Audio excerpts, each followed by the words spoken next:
Bonjour.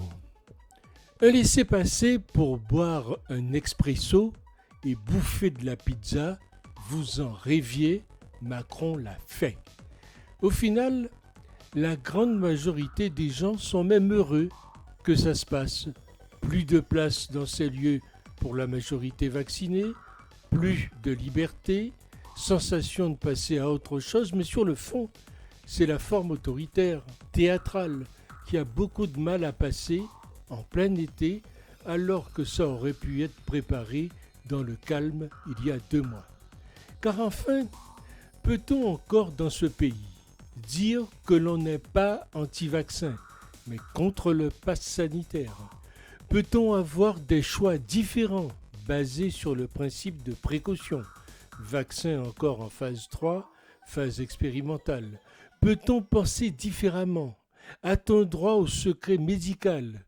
Suis-je libre quand je montre un QR code et ma pièce d'identité pour acheter une baguette? Est-ce le retour à une vie normale? Vie normale selon le gouvernement? Voilà. Dans le but de pouvoir partir en vacances plus vite, une minorité de députés sénateurs ont voté cette infamie dans la nuit de dimanche. À tous ceux qui sont pour, réfléchissez à ces questions.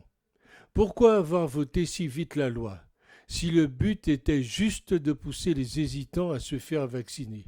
La simple menace de cette extension suffisait à rebooster les prises de rendez-vous, me semble-t-il. Pourquoi se baser uniquement sur le nombre de cas, alors que nos voisins atteignent leur pic des cas sans que les hospitalisations n'explosent chez eux? Les vaccinés sont protégés des formes graves, alors pourquoi avoir peur des non-vaccinés?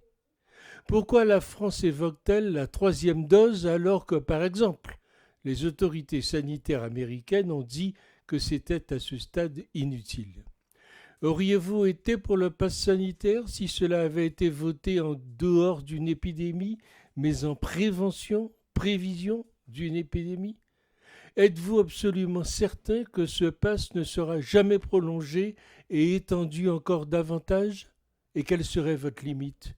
Quand direz-vous non? Là, vraiment, ce n'est plus acceptable. C'est une atteinte gravissime à notre liberté et notre libre arbitre, quoi qu'en dise le président depuis Papette. Je suis vacciné et personne n'a le droit de connaître mon état de santé, sauf mon médecin. Point barre. Je suis assez cortiqué pour décider de ma vie et les non-vaccinés, même s'ils ont tort, doivent être respectés et convaincus par la preuve et non la contrainte. Le corps médical doit informer et doit assumer tous les malades. C'est sa vocation première et la seule qui vaille. Le pass sanitaire est devenu une affaire politique. Les extrêmes se sont rejoints. Pour autant, je ne signe pas un chèque en blanc à Macron qui surjoue politiquement et veut faire oublier ses lacunes et invectives car les élections présidentielles approchent.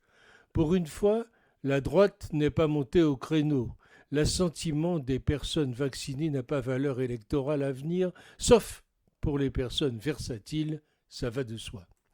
Les vaccins sont-ils tellement efficaces, inefficaces, voire dangereux, que les députés et sénateurs se sont exonérés du pass sanitaire, donc des injections, tout en les obligeant aux autres, eux qui devraient montrer l'exemple? Ils ne sont donc pas crédibles et nous incitent à ne pas se faire piquer.